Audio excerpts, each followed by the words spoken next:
Hi, Aaron Patzer, Vital, coming to you from finely sunny Auckland, New Zealand. Today I want to talk about neural networks. This is part of our series on using algorithms in a healthcare context.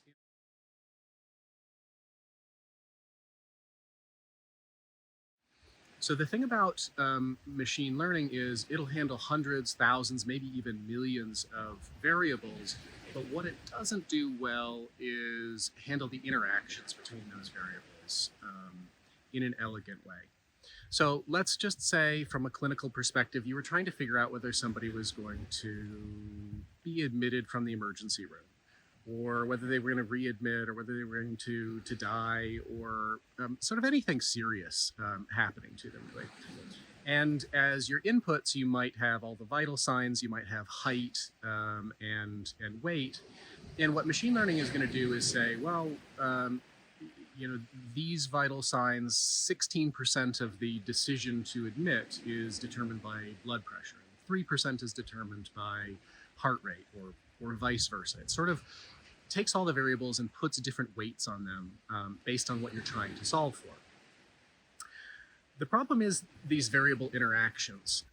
If you use logistic regression, you might be able to model BMI just from having primary inputs being height and weight, but you really can't go any further than BMI.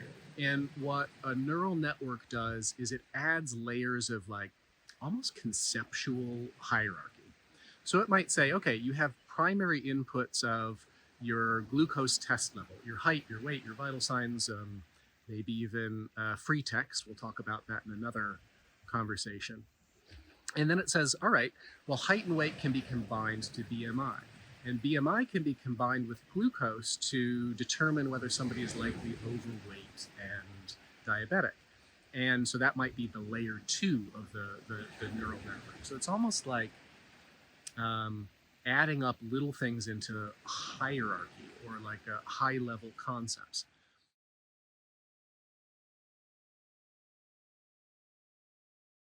If you think about this from an imaging perspective, the neural networks really started out as modeling the human brain, and the big radical experiment that happened was Geoffrey Hinton and his group at the University of Toronto did something called ImageNet. This was only back in 2011, maybe 2013. It was 2011.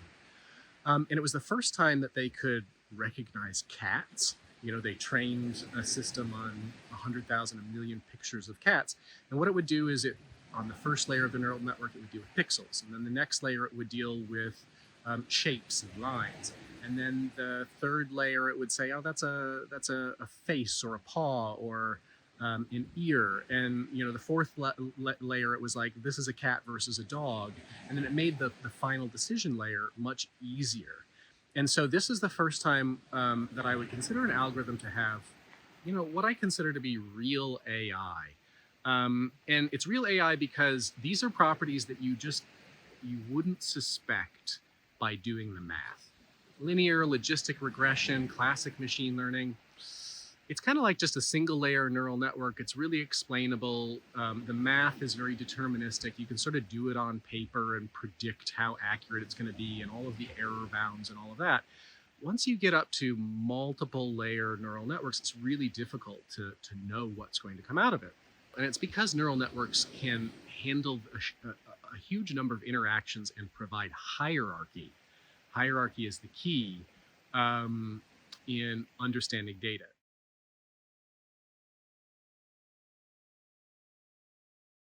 Neural nets are a bit of a black box. The state of the art, and we at Vital have spent a lot of time trying to figure out explainability, is it's a little funny, actually. We just take all of the inputs and we wiggle them a little bit, So if your glucose is a 1.2, we'll make it a 1.21 or a 1.19, and jiggle every input basically and see which one affects the output most.